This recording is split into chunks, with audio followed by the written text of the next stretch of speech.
warahmatullahi wabarakatuh, anak-anak.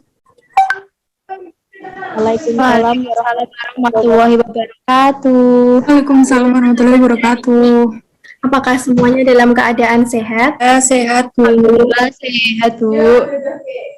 Untuk pagi hari ini, siapa yang sudah sarapan, berpakaian rapi, dan siap untuk mengikuti pelajaran Ibu? Bisa tunjuk tangannya ya, Bu. Nah, Saya, Bu. Karena yang pertama, Saya, Bu. Nah, karena yang pertama Mbak Nida, maka yang memimpin doa pagi hari ini Mbak Nida ya. Baik, Bu.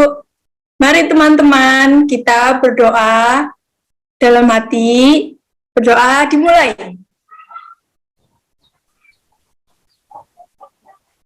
Berdoa selesai. Terima kasih Mbak Nida. Nah, untuk selanjutnya yaitu Ibu akan mengecek kehadiran dari peserta didik. Nah, Ibu akan melakukan presensi online melalui Google Form yang linknya akan Ibu kirim di WA Group ya. Ya, Bu. Untuk kegiatan selanjutnya, mari kita menyanyikan lagu dari Sabang sampai Merauke agar kita semangat untuk mengikuti pembelajaran pagi hari ini. Ibu izin share screen ya. Apakah sudah terlihat? Sudah. Kita nyanyi bersama-sama ya.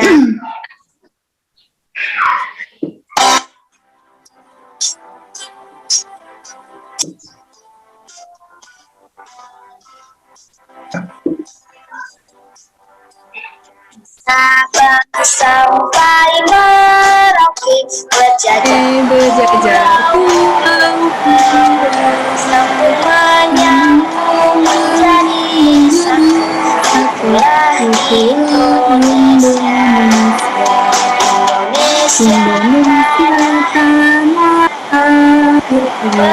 berjanji padamu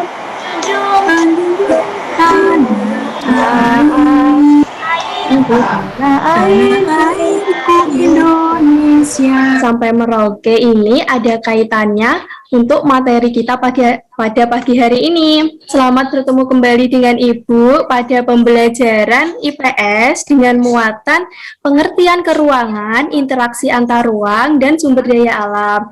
Nah, di sini Ibu akan menjelaskan mengenai KD 4.1. Nah, KD 4.1 ini berisi tentang hasil bacaan mengenai pengertian ruang, konektivitas antar ruang, dan perubahan dan keberlanjutan dalam waktu, sosial, ekonomi, dan pendidikan dalam lingkup masyarakat di sekitar. Nah, mengakses link Google Form yang berisi pretest ya. Nah, di sini Ibu ingin tahu seberapa jauh sih pengetahuan awal dari anak-anak kelas 4A ya. Untuk linknya akan Ibu kirim di WA Group. Baik, Bu. Nah, untuk bentuk dari pretest sendiri yaitu seperti ini. Nah, jadi anak-anak bisa mengisikan nama, nomor presensi, dan melanjutkan untuk pengerjaan soal. Ibu kasih waktu 5 menit ya. Terima kasih untuk anak-anak yang sudah mengerjakan pretest yang Ibu berikan. Untuk selanjutnya, kita masuk ke pembahasan materi. Nah, di sini sebelum lanjut ke materi, Ibu mau tanya nih, siapa sekarang yang berada di dalam ruangan?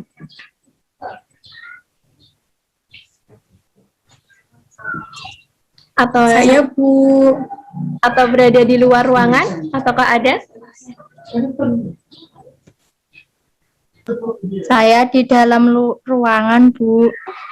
Nah, salah satu faktor yaitu karena sinyal ya. Nah, karena pada pembelajaran daring ini, untuk itu kita harus pintar-pintar mengambil siasat bagaimana agar tetap mengikuti pembelajaran daring.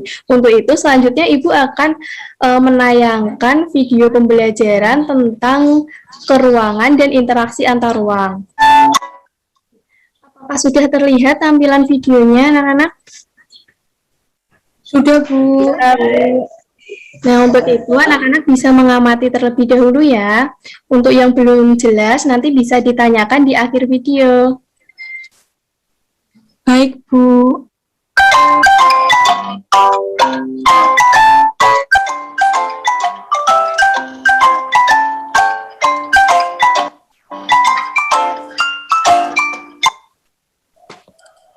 Assalamualaikum warahmatullahi wabarakatuh. Kembali lagi dengan Ibu Devi. Nah, kali ini kita akan membahas materi tentang IPS, yaitu pokok bahasannya meliputi keruangan dan interaksi antar ruang. Nah, sebelum kita lanjut, kita sebaiknya persiapkan terlebih dahulu ya peralatan alat tulis seperti pensil, pulpen, dan buku catatan. Berbicara tentang ruang, apakah anak-anak tahu apa sih arti dari ruang itu sendiri? Dan adakah makhluk hidup yang tidak tinggal di ruangan? Ya, jawabannya pastinya tidak. Jadi, setiap makhluk hidup yang ada di bumi pastinya memerlukan ruangan untuk melangsungkan hidupnya. Ketika tidak ada ruangan, maka seluruh makhluk hidup tidak memiliki tempat untuk tinggal ataupun tempat untuk melangsungkan kehidupannya, seperti makan, minum, dan berkembang biak. Nah, dari pembahasan ini, sebenarnya apa sih definisi dari ruang itu sendiri ya? Ya, ruang adalah tempat di permukaan bumi, baik secara keseluruhan atau hanya sebagian yang digunakan oleh makhluk hidup untuk tinggal. Ruang tidak hanya sebatas udara yang bersentuhan dengan permukaan bumi, tetapi juga lapisan atmosfer terbawah yang mempengaruhi permukaan bumi. Nah, anak-anak, ternyata ruang di sini juga dapat berbentuk perairan seperti sungai, laut, dan danau. Sedangkan ruang yang berbentuk daratan, misalnya gunung, hutan, dan gurun. Setiap ruang di permukaan bumi memiliki karakteristik yang berbeda-beda. Misalnya, untuk daerah pegunungan, di mana daerah ini cenderung dingin, sehingga masyarakatnya menggunakan baju yang lebih tebal. Berbeda dengan daerah pesisir, di mana daerah pesisir kondisinya lebih cenderung panas, sehingga masyarakatnya menggunakan pakaian yang lebih tipis. Komoditas yang dihasilkan kedua wilayah ini juga berbeda, di mana daerah pegunungan lebih banyak menghasilkan sayuran dibandingkan di daerah pesisir yang menghasilkan ikan dan garam. Perbedaan ini yang akan menimbulkan interaksi antar ruang. Interaksi antar ruang dapat didefinisikan sebagai hubungan timbal balik penghuni ruang dalam rangka untuk memenuhi kebutuhan karena perbedaan posisi. Nah, baik anak-anak, untuk pembahasan tentang keruangan dan interaksi antar ruang, Ibu cukupkan sampai di sini. Tetap semangat dan sampai bertemu di pembelajaran selanjutnya. Wassalamualaikum warahmatullahi wabarakatuh.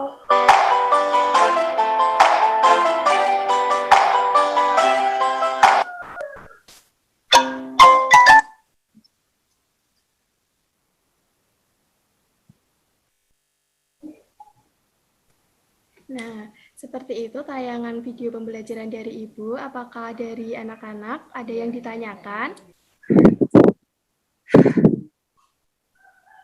Atau masih ada yang kurang jelas? Jika tidak, maka Ibu akan melanjutkan pembahasan materinya.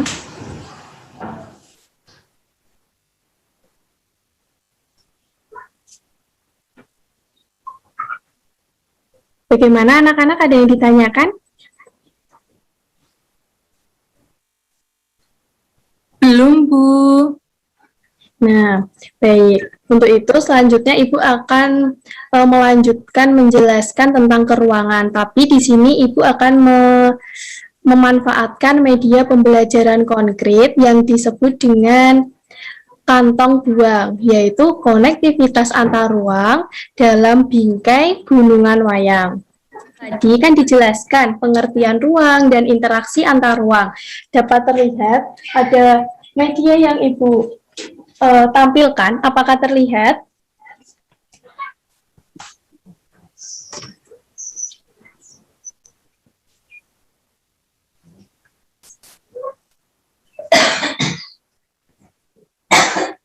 Di sini pada karung buang, Ibu menempelkan beberapa ruang, yaitu ada gambar peta wilayah Indonesia, di mana di sini terdiri dari beberapa pulau.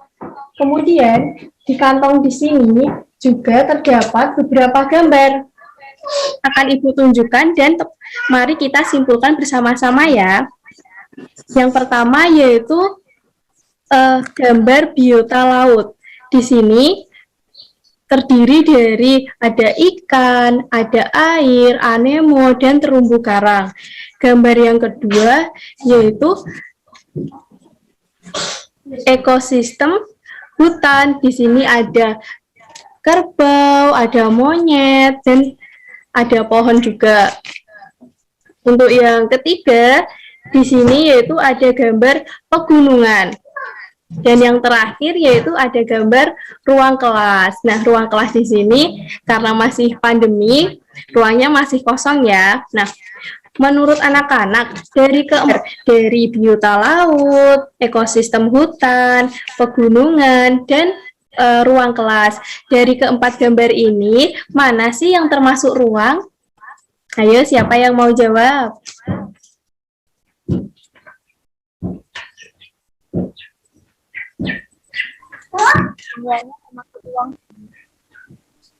Ya, baik Mbak Devita, gimana jawabannya, bisa diulang?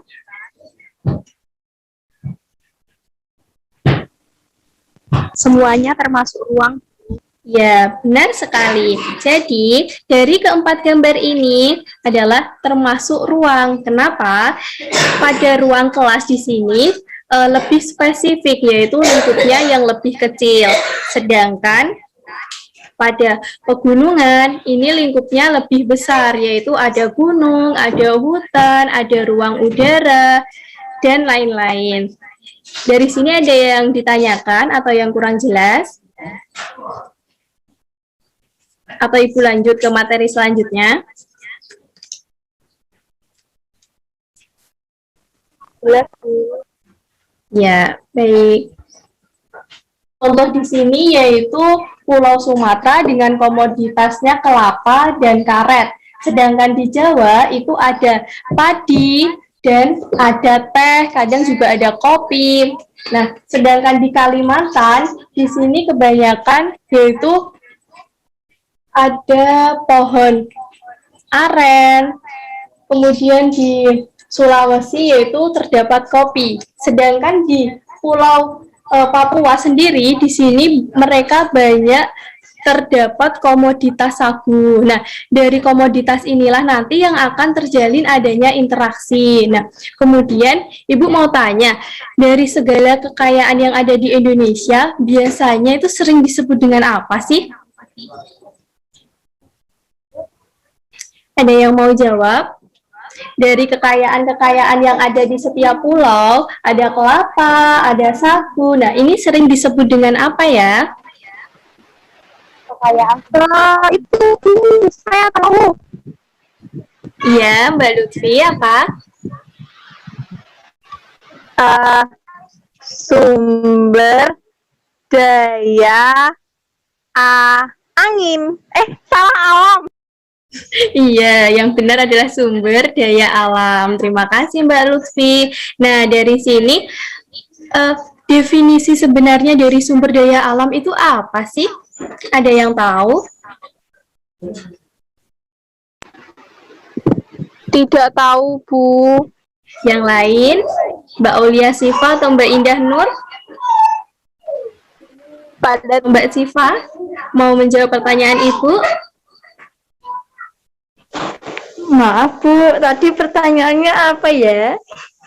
Apa yang dimaksud dengan sumber daya alam? Oh iya Bu, setahu saya sumber daya alam itu segala sesuatu yang berasal dari alam yang digunakan untuk memenuhi kebutuhan manusia dan makhluk hidup lainnya. Ya Bu. Iya, tepat sekali. Terima kasih Mbak Siva. Jadi, dari pengertian Sama Bu. ya, tadi kan ruang di sini itu adalah tempat di mana adanya sumber daya alam. Sedangkan sumber daya alam itu merupakan kekayaan yang ada di dalam ruang tersebut, kemudian dimanfaatkan oleh penduduk sekitar. Nah, untuk itu Ibu mau bertanya nih, sebutkan dong interaksi antar ruang yang ada di Indonesia pada kehidupan atau pada lingkup pendidikan. Ada yang tahu? Satu contoh saja.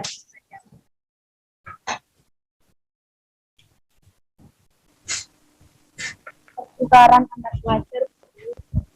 Gimana Mbak Devita? Contohnya pertukaran antar pelajar. Iya, tepat sekali. Salah satu contohnya yaitu pertukaran antar pelajar. Nah, dari sini untuk materi keruangan dan interaksi antar ruang, apakah Nah, baik anak-anak, terima kasih untuk pembahasan kita tentang ruang dan interaksi antar ruang. Ibu cukupkan ya. Nah, untuk selanjutnya yaitu kita akan membahas tentang sumber daya alam yang tadi sudah dijelaskan Mbak Siva ya, yaitu segala kekayaan yang ada di muka bumi ini. Kali ini Ibu masih menggunakan media yang sama, yaitu kantong buang dengan gambaran seperti ini. Sumber daya alam di sini Ibu bagi menjadi 4. Ada hutan, laut, sungai, kemudian lapisan tanah, dan yang paling bawah yaitu pegunungan. Nah, mari kita berdiskusi bersama-sama untuk mengklasifikasikan sumber daya alam yang ada. Itu dapat diperbaharui atau tidak dapat diperbaharui. Nah, di sini Ibu kasih dua kolom ya, 2 tabel. Untuk gambar yang pertama, yaitu ada terumbu karang. Nah, menurut anak-anak terumbu karang ini termasuk komoditas yang berada di mana ya? Di hutan, di laut, sungai, di lapisan tanah atau pegunungan? Di lautan, Bu. Iya, terima kasih Mbak Indah. Nah, dari terumbu karang ini termasuk sumber daya alam yang dapat diperbaharui atau tidak ya?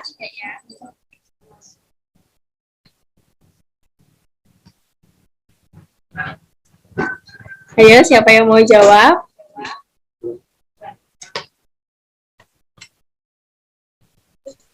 Gimana Bu? Tadi nggak dengar. Terumbu karang termasuk komoditas yang berada di laut. Nah, termasuk sumber daya alam yang dapat diperbaharui atau tidak dapat diperbaharui ya.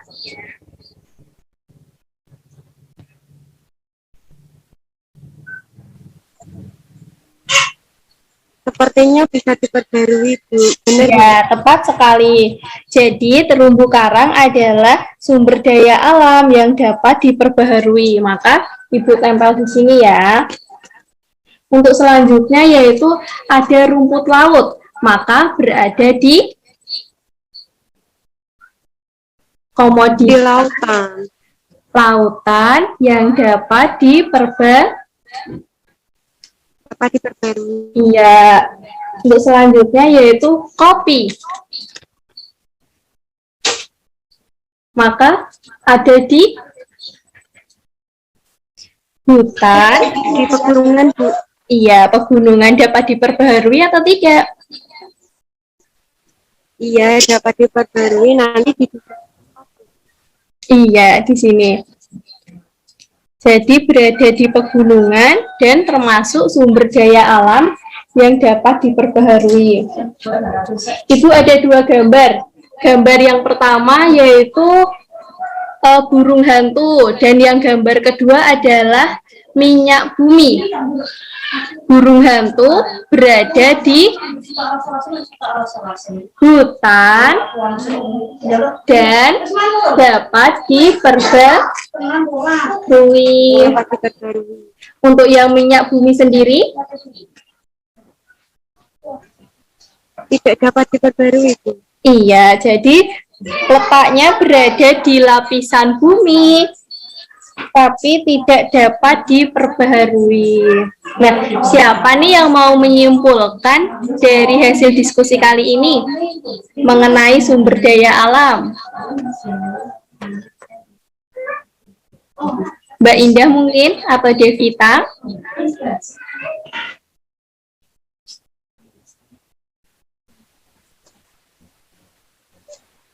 Kalau menurut saya, sumber daya alam itu di tiap daerah berbeda, Bu. Di lautan ada terumbu karang, di laut. Kalau di pegunungan ada kopi, ada teh, seperti itu. Iya, terima kasih Mbak Indah. Jadi kesimpulan pada media pembelajaran kali ini yaitu kita mempelajari tentang sumber daya alam. Sumber daya alam ada dua, yaitu dapat diperbaharui dan tidak dapat diperbaharui. Nah, sumber daya alam yang dapat diperbaharui itu yang dimaksud apabila digunakan maka tidak pernah habis. Tetapi kalau yang tidak dapat diperbaharui apabila digunakan secara terus-menerus maka akan habis. Contohnya tadi yaitu minyak bumi. Nah, untuk kegiatan selanjutnya yaitu anak-anak bisa mengakses link Google Form yang Ibu kirim melalui WA Group ya. Di situ akan berisi soal evaluasi. Ibu izin share screen ya. Iya, Bu.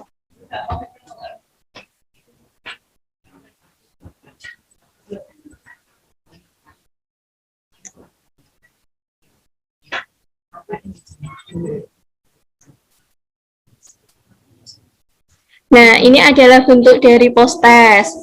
Kalian wajib mengisi nomor presensi, kemudian mengisi nama, dan lanjut ke soal. Kita bahas bersama-sama ya. Untuk soal pertama nih, belerang merupakan sumber daya alam yang banyak dimanfaatkan oleh manusia sebagai bahan baku apa ya? Minuman, makanan, obat-obatan, atau tekstil?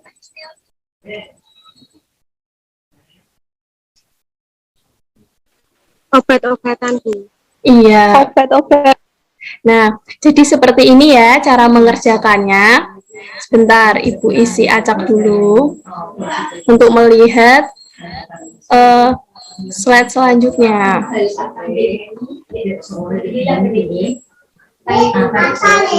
Nah, ini jadi pada soal post test ini ada dua soal, di mana yang pertama soal pilihan ganda dan yang soal kedua yaitu tentang pemanfaatan sumber daya alam.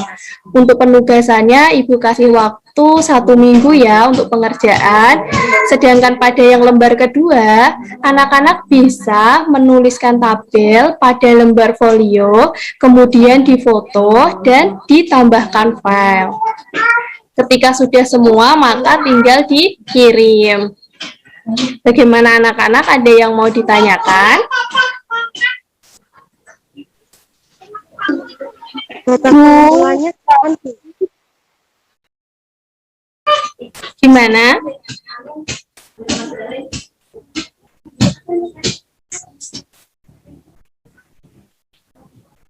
Bagaimana Mbak Lutfi? Tadi mau bertanya?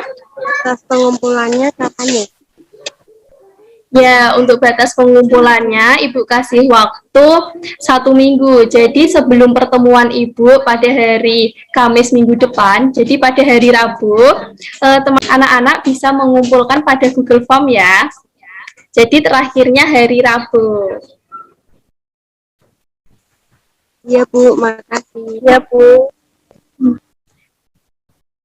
Nah, dari pembahasan materi yang Ibu sampaikan, apakah ada yang kurang jelas atau dari anak-anak yang masih ingin ditanyakan ke Ibu sebelum Ibu tutup pembelajaran? Belum ada, Bu. Sudah cukup, Bu. Bu, tadi mau tanya, belerang itu apa? Iya, belerang di sini adalah termasuk sumber daya alam yang berada di lapisan bumi. Nah, biasanya pemanfaatannya itu di bidang kedokteran, bisa untuk obat-obatan, misal obat gatal, seperti itu, Mbak Lutfi. Oke, Bu. Iya, karena sudah tidak ada pertanyaan, Ibu cukupkan ya, dan Ibu mau menyimpulkan sedikit tentang pembahasan kita pada pagi hari ini. Yang pertama yaitu tentang ruang. Ruang di sini adalah tempat yang berada di permukaan bumi, baik secara keseluruhan seperti pegunungan, dan yang lebih spesifik seperti ruang kamar, ruang kelas, dan kemudian adanya interaksi yang terjadi antara dua objek di sini untuk pemenuhan kebutuhan. Kemudian dari pemenuhan kebutuhan ini didapatkan dari sumber daya alam. Ketika daerah satu penghasil kelapa, sedangkan daerah satu penghasil padi, maka di sini akan ada interaksi, tapi di bidang ekonomi. Dan untuk di bidang pendidikan, sebagaimana yang disebutkan dari Mbak Devita, yaitu tadi adanya pertukaran pelajar. Nah, anak-anak, untuk selanjutnya pada sebelum menutup video conference ini, Ibu meminta tolong untuk anak-anak 4A bisa mengisi link penilaian sikap yang akan Ibu bagikan link Google Form-nya di WA Group ya. Bisa diisi nanti sampai jam 6. Iya, Bu. Ya, terima kasih. Untuk itu Ibu cukupkan pada pertemuan kali ini. Tetap semangat belajar di rumah, selalu jaga kesehatan, jangan lupa menerapkan 3M, mencuci tangan, memakai masker, dan tidak lupa untuk memakai hand sanitizer. Dan makan makanan yang bergizi. Nah, untuk itu dari teman-teman tetap semangat, jangan lupa untuk berdoa. Ibu akan pimpin untuk mengakhiri pertemuan kali ini, bisa berdoa menurut agama dan kepercayaan masing-masing. Berdoa mulai. Doa selesai. Terima kasih anak-anak. Apabila Ibu ada salah kata, Ibu mohon maaf ya. Wassalamualaikum warahmatullahi wabarakatuh. Waalaikumsalam warahmatullahi wabarakatuh. Terima kasih, Bu.